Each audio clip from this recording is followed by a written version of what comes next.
আসসালামু আলাইকুম প্রিয় দর্শক, আমন্ত্রণ জানাচ্ছি সময়ের খবর এর এখনকার আয়োজনে। প্রথমে থাকছে সংবাদ শিরোনাম। লকডাউনের পর এবার শাটডাউন আতঙ্ক তৈরি করছে আওয়ামী লীগ। জামায়াতকে মানুষ আর বিশ্বাস করে না, ভোটও দেবে না, বললেন ফখরুল। নভেম্বরে গণভোটের দাবিতে ৮ দলের বিক্ষোভ। ৯ দিনে কতটি মনোনয়ন ফরম বিক্রি করেছে এনসিপি? এতক্ষণ শুনছিলেন সংবাদ শিরোনাম, এখন বিস্তারিত। ক্ষমতাচ্যুত প্রধানমন্ত্রী শেখ হাসিনার বিরুদ্ধে জুলাই গণঅভ্যুত্থানে মানবতাবিরোধী অপরাধের মামলার রায় হবে ১৭ নভেম্বর। এর আগে গত ১৩ নভেম্বর এ তারিখ ধার্য হয়। এদিন ঢাকা লকডাউন কর্মসূচি পালন করে কার্যক্রম নিষিদ্ধ আওয়ামী লীগ। কর্মসূচির ঘোষণা আসে সামাজিক যোগাযোগ মাধ্যমে। দেশের কোনো গণমাধ্যমে এ খবর আসেনি। অনলাইনে প্রচারণা চালান আওয়ামী লীগের নেতাকর্মীরা। এবারও ১৭ নভেম্বরের রায়কে কেন্দ্র করে ১৬ ও ১৭ নভেম্বর দেশে শাটডাউন কর্মসূচির প্রচারণা অনলাইনেই চালাচ্ছেন নেতাকর্মীরা। এ থেকেই সৃষ্টি হয়েছে অজানা আতঙ্ক। গত কিছুদিন অজানা আতঙ্কেই আছে মানুষ। প্রায় সপ্তাহ ধরে দেশের নানা প্রান্তে চলছে নাশকতা। তবু অনলাইনে প্রচারণা চালিয়ে যাচ্ছেন নেতারা। তারা অনেকে বিদেশে পলাতক। আর কিছু নিরীহ কর্মী মাঠে নেমে ক্ষতির শিকার হচ্ছেন। আর দেশের ক্ষতিও হচ্ছে। দেশের সম্পদ বিনষ্ট হচ্ছে, আগুনে পুড়ছে যানবাহন। দেশের খেটে খাওয়া মানুষ ক্ষতির শিকার হচ্ছেন, ক্ষতি হচ্ছে অর্থনীতির। অজানা ভয় ও শঙ্কায় মানুষ রাস্তায় নামছেন না। নিন্দুকেরা বলেন ঘোষণা ও অনলাইনে প্রচারণা চালিয়ে নিরাপদেই আছেন নেতারা। তারা ধরাছোঁয়ার বাইরে থেকে এসব করছেন। আর ক্ষতি যা হচ্ছে তা দেশ ও দেশের মানুষের। বিভিন্ন গণমাধ্যমে খবর বেরোচ্ছে নেতারা কর্মীদের চাঙা করছেন। আরও জানা যাচ্ছে বৈদেশিক চাপ আছে আওয়ামী লীগের ওপর, যেন কর্মসূচি ঘোষণা করা হয়। এমন চাপ অবশ্যই আসতে পারে দলটির মিত্র দেশ থেকে, কিন্তু ভাবতে হবে দেশের কথা। দলটি কিন্তু দেশের মঙ্গল কামনা করে এমন দাবি করে। গত ১৩ নভেম্বর নিষিদ্ধ ঘোষিত ছাত্রলীগের সভাপতি সাদ্দাম হোসেন ও সাধারণ সম্পাদক শেখ ওয়ালি আসিফ ইনান স্বাক্ষরিত এক বিজ্ঞপ্তিতে আগামী ১৬ ও ১৭ নভেম্বর সারা দেশে ঘোষিত সর্বাত্মক শাটডাউন কর্মসূচি পালনের আহ্বান জানানো হয়। আওয়ামী লীগের ভেরিফাইড ফেসবুক পেজে এই বিজ্ঞপ্তি প্রচার করা হয়। বিজ্ঞপ্তিটির চুম্বক অংশ এমন: ১৪ ও ১৫ নভেম্বর দেশব্যাপী বিক্ষোভ, প্রতিবাদ ও প্রতিরোধ কর্মসূচিতে রাজপথে দুর্বার গতিতে অংশগ্রহণ করুন। আগামী ১৬ ও ১৭ নভেম্বর সারা দেশে ঘোষিত সর্বাত্মক শাটডাউন কর্মসূচি সর্বাত্মকভাবে সফল ও সার্থক করুন। বাংলাদেশ ছাত্রলীগ সকল সাংগঠনিক ইউনিটকে সকল কর্মসূচি সফল করতে সর্বোচ্চ নির্দেশনা প্রদান করা হচ্ছে। ইতোমধ্যে ঐতিহাসিক লকডাউন কর্মসূচি স্বতঃস্ফূর্তভাবে সফল ও সার্থক করায় বাংলাদেশ ছাত্রলীগ সংগ্রামী দেশবাসী এবং বিশেষভাবে অগ্রণী ভূমিকা রাখার শিক্ষার্থী সমাজকে আন্তরিক অভিনন্দন ও কৃতজ্ঞতা জানাচ্ছে। বলা চলে, বাংলাদেশের রাজনৈতিক অগ্রযাত্রা কখনোই সরল ও সহজ হয়নি। ৫ দশকের পথচলায় বহুবার গণতান্ত্রিক ধারা হোঁচট খেয়েছে, ক্ষমতার পালাবদল হয়েছে বারবার, আর গণতন্ত্রের শেকড় দুর্বল হয়ে পড়েছে নানা পর্যায়ে। আরও বলা যায়, দেশের মানুষের কল্যাণের কথা ভাবেননি রাজনৈতিক দলের নেতারা। আর যদি ভাবতেন তবে জনগণের ও দেশের ক্ষতি হয় এমন সহিংসা কর্মকাণ্ড থেকে বিরত থাকতেন তারা। আমরা জানি, গত বছরে ছাত্র জনতার গণ-অভ্যুত্থানের পর রাজনৈতিক দলগুলোর ক্ষুদ্র ক্ষুদ্র বিষয়ে মতপার্থক্য থাকলেও দেশ ও দশের প্রশ্নে এক ধরনের ঐক্যের সূচনা হয়েছিল। সে সময় গণতান্ত্রিক চর্চার গুণগত উন্নয়ন এবং কাঠামোগত আমল পরিবর্তনের বিপুল সম্ভাবনার সৃষ্টি হয়েছিল।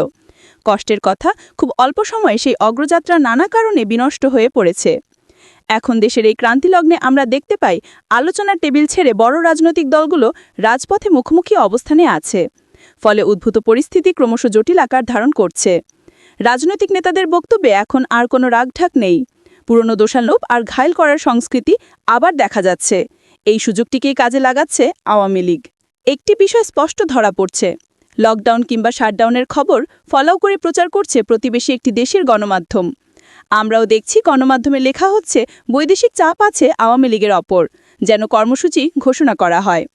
এ থেকেই বোঝা যায়, বাংলাদেশ প্রশ্নে আওয়ামী লীগের এই কর্মসূচি সুখকর নয়। সম্প্রতি তা আমরা দেখতেও পাচ্ছি। প্রতিদিন দেশের ও মানুষের সম্পদহানি হচ্ছে, জ্বালাও পোড়াও হচ্ছে, অনেক সময় প্রাণহানিও হচ্ছে। নাশকতার আগুনে পুড়ে মারা পড়ছে মানুষ। আমরা কি ধরে দেব সহিংস আচরণের মাধ্যমে বিচার প্রক্রিয়া বাধাগ্রস্ত করা এবং দেশে পরিকল্পিতভাবে বিশৃঙ্খলার পরিবেশ সৃষ্টি করাই এই তৎপরতার লক্ষ্য? গোয়েন্দা সংস্থার তথ্যমতে ১৩ নভেম্বর পরবর্তী সময়টিতে আরও এগিয়ে রায় ঘোষণাকে কেন্দ্র করে রাজনৈতিক সংঘাত বা সহিংসার শঙ্কা প্রবল। অভিজ্ঞ রাজনৈতিক বিশ্লেষকদের মতে লকডাউন কিংবা শাটডাউনের মতো কর্মসূচিকে ঘিরে হুমকি বা হুঙ্কার রাষ্ট্র ব্যবস্থাকে অস্থিতিশীল করে কর্তৃত্ববাদী শক্তির পুনরুত্থানের স্বপ্ন দেখাচ্ছে। গুজব, অপপ্রচার ও বিভ্রান্তি ছড়িয়ে দেওয়াই তাদের প্রধান হাতিয়ার। এদিকে অন্তর্বর্তী সরকার সবকিছু নিয়ন্ত্রণ করার প্রস্তুতির কথা বলছে, আর জনগণ অভাবে পড়েও উদ্দিষ্ট কাজে বের হচ্ছেন না। খেটে খাওয়া মানুষটির অভাব আরও বেড়ে যাচ্ছে। ব্যাপক নাশকতার আশঙ্কা পরিস্থিতিকে উত্তেজনাপূর্ণ করে তুলেছে। নানা জল্পনা কল্পনা ও ভয়ের আবহ ঘনীভূত হচ্ছে। রাজনৈতিক বিশ্লেষকরা মনে করছেন, এমন হুমকি ও আতঙ্ক সৃষ্টি গণতান্ত্রিক চেতনার পরিপন্থী। তাদের ভাষ্য, কর্তৃত্ববাদী শাসনের পর পতনের মুখোমুখি হয়েও আওয়ামী লীগের ভেতরে কোনো আত্মসমালোচনা দেখা যাচ্ছে না, বরং দেশকে শাটডাউন করতে হুমকি দিয়ে দলটির রাজনৈতিক দেউলিয়াপনা প্রকট করা হচ্ছে। রাজনৈতিক বিশ্লেষকরা বলছেন, দেশ ও জনগণের চেয়ে ক্ষমতাই আওয়ামী লীগের কাছে মূল্যবান। তাদের মতে দলটির ক্রমাগত হুমকি বিচার প্রভাবিত তো করবেই, আসন্ন ত্রয়োদশ জাতীয় সংসদ নির্বাচনকেও প্রভাবিত করবে। শেখ হাসিনার বিচার প্রক্রিয়া বাধাগ্রস্তের পাশাপাশি দলটি চাচ্ছে একটি সুন্দর ও গ্রহণযোগ্য নির্বাচন যেন না হয়। তাদের পরামর্শ, এসব তৎপরতা ফ্যাসিবাদী শক্তির অপকৌশল দেশবাসীকে সম্মিলিতভাবে মোকাবেলা করতে হবে। এদিকে ত্রয়োদশ জাতীয় সংসদ নির্বাচন ঘনিয়ে আসছে। বহু বছর ভোটাধিকারের সুযোগ না পাওয়া নাগরিকরা এবার অধীর হয়ে আছেন ভোট দিতে। কিন্তু নির্বাচনকে ঘিরে দেশি বিদেশি ষড়যন্ত্র থামছে না। অন্তর্বর্তী সরকারের প্রধান উপদেষ্টা প্রফেসর ড. মোহাম্মদ ইউনুস বলেছেন, ভেতর ও বাইরে থেকে অনেক শক্তি নির্বাচন বানচাল করতে চেষ্টা করবে এবং এটি হবে একটি চ্যালেঞ্জিং নির্বাচন। তার এই সতর্কবার্তা খুবই গুরুত্বপূর্ণ। জামায়াতে ইসলামীর সমালোচনা করে বিএনপির মহাসচিব মির্জা ফখরুল ইসলাম আলমগীর বলেছেন, আপনাদের মানুষ আর বিশ্বাস করে না, তাই আপনাদের ভোটও দেবে না। গত শনিবার 15 নভেম্বর বিকেলে চাঁপাইনবাবগঞ্জ সরকারি কলেজ মাঠে চলো জি ভাই হাড় ঘে পর্দা বাঁচাই ব্যানারে অনুষ্ঠিত গণসমাবেশে প্রধান অতিথির বক্তব্যে তিনি কথা বলেন। ফারাক্কা বাঁধের ভয়াবহ ক্ষতি থেকে চাঁপাইনবাবগঞ্জ সহ দেশকে বাঁচাতে জেলায় বিএনপির চলমান আন্দোলনের অংশ হিসেবে এই সমাবেশ অনুষ্ঠিত হয়। মির্জা ফখরুল বলেন, জামায়াতে ইসলামী 2001 সালের নির্বাচনে মাত্র 5% ভোট পেয়েছে। এদেশের মানুষ ধর্মপ্রিয়, ধর্ম আল্লাহ নবীকে ভালোবাসে, কিন্তু ধর্মান্ধ বা সাম্প্রদায়িক নয়। আপনাদের মানুষ আর বিশ্বাস করে না, তাই আপনাদের ভোটও দেবে না। জামায়াতকে উদ্দেশ্য করে তিনি আরও বলেন, পাকিস্তানে আপনাদের নেতা মওদুদি বিরোধী দলে ছিলেন, আর বাংলাদেশের মানুষ আপনাদের সম্পর্কে জানে। আপনারা শুধু দেশের বিরুদ্ধেই ছিলেন না, আপনারা পাকিস্তান বাহিনীর সঙ্গে হাত মিলিয়ে এদেশের নিরীহ মানুষের উপর নির্যাতন ও মা বোনদের সম্মানহানি করেছেন। আমি একজন মুক্তিযোদ্ধা, তাই আমাদের ভুল বুঝিয়ে মাথা নোয়াতে পারবেন না। আপনারা নির্বাচন কেন্দ্রিক যত পোস্টার ছাপাচ্ছেন, অন্য কোনো দলের তো দেখলাম না। আপনারা একদিকে নির্বাচনের প্রস্তুতি নিচ্ছেন, অন্যদিকে দেশে বিশৃঙ্খলা করছেন, অভিযোগ করেন মির্জা ফখরুল। বাংলাদেশ জামায়াতে ইসলামী সহ আন্দোলনরত 8 দল ঘোষিত কর্মসূচির অংশ হিসেবে নেত্রকোনায় বিক্ষোভ মিছিল করেছে। জামায়াতে ইসলামী জেলা শাখার উদ্যোগে এই কর্মসূচিতে জাতীয় নির্বাচনের পূর্বে গণভোটের আয়োজন সহ 5 দফা দাবি করা হয়। গত শুক্রবার 14 নভেম্বর বিকাল 2টায় নেত্রকোনা কেন্দ্রীয় জামে মসজিদ থেকে এই বিক্ষোভ মিছিল শুরু করে জেলা প্রেস ক্লাবের সামনে গিয়ে শেষ হয়। জামায়াতের জেলা সেক্রেটারি অধ্যাপক বদরুল আমিনের পরিচালনায় এতে বক্তব্য রাখেন জেলা নায়েবে আমির অধ্যাপক মাওলানা মাহবুবুর রহমান, জেলা অ্যাসিস্ট্যান্ট সেক্রেটারি অধ্যাপক মাসুম মোস্তফা, জহিরুল ইসলাম, অধ্যাপক আবুল হাশেম, বাংলাদেশ খেলাফত মজলিসের জেলা আমির হাফেজ দেলোয়ার হোসেন প্রমুখ।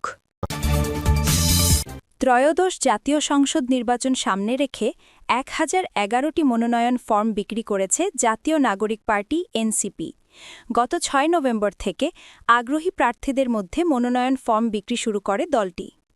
গত শুক্রবার 14 নভেম্বর রাজধানীর বাংলা মোটরে দলটির অস্থায়ী কেন্দ্রীয় কার্যালয়ে এক সংবাদ সম্মেলনে এই তথ্য জানিয়েছেন দলের মুখ্য সমন্বয়ক নাসির উদ্দিন পাটোয়ারি। তিনি বলেন, এখন পর্যন্ত 1011টি মনোনয়ন ফর্ম বিক্রি হয়েছে। চিকিৎসক, শিক্ষক, আলেমসহ সব শ্রেণী-পেশার মানুষ ফর্ম নিচ্ছে। মানুষের আগ্রহ দেখে মনোনয়ন ফর্ম বিক্রির সময় বাড়ানো হয়েছে। আমাদের ফর্ম বিক্রির লক্ষ্যমাত্রা 3000। এদিকে দলটির মনোনয়ন প্রত্যাশীদের আবেদন সংগ্রহের সময়সীমা আগামী 20 নভেম্বর পর্যন্ত বাড়ানো হয়েছে। পূর্বের ঘোষণা অনুযায়ী বৃহস্পতিবার ১৩ নভেম্বর মনোনয়ন সংগ্রহের শেষ সময় ছিল। এর আগে গত ৬ নভেম্বর থেকে মনোনয়ন ফর্ম বিক্রি শুরু করে দলটির সিনিয়র যুগ্ম সদস্য সচিব ও কেন্দ্রীয় নির্বাচন পরিচালনা কমিটির সেক্রেটারি ড তাসনিম জারা যুগান্তরকে বলেন, আনন্দ উল্লাসের মধ্য দিয়ে এনসিপির মনোনয়নপত্র বিক্রি ও জমা হচ্ছে। শীর্ষ নেতাদের অনেকে মনোনয়ন ফর্ম কিনছেন। বাকিরা দ্রুত সময়ের মধ্যে মনোনয়নপত্র সংগ্রহ করবেন। ফর্ম বিতরণের শুরু থেকে প্রতিদিন বিভিন্ন জেলা থেকে কর্মী সমর্থকদের নিয়ে মিছিল সহকারে কার্যালয়ে আসছেন মনোনয়ন প্রত্যাশীরা। দলটির কেন্দ্রীয় নির্বাচন পরিচালনা কমিটির প্রধান করা হয়েছে মুখ্য সমন্বয়ক নাসির উদ্দিন পাটোয়ারিকে।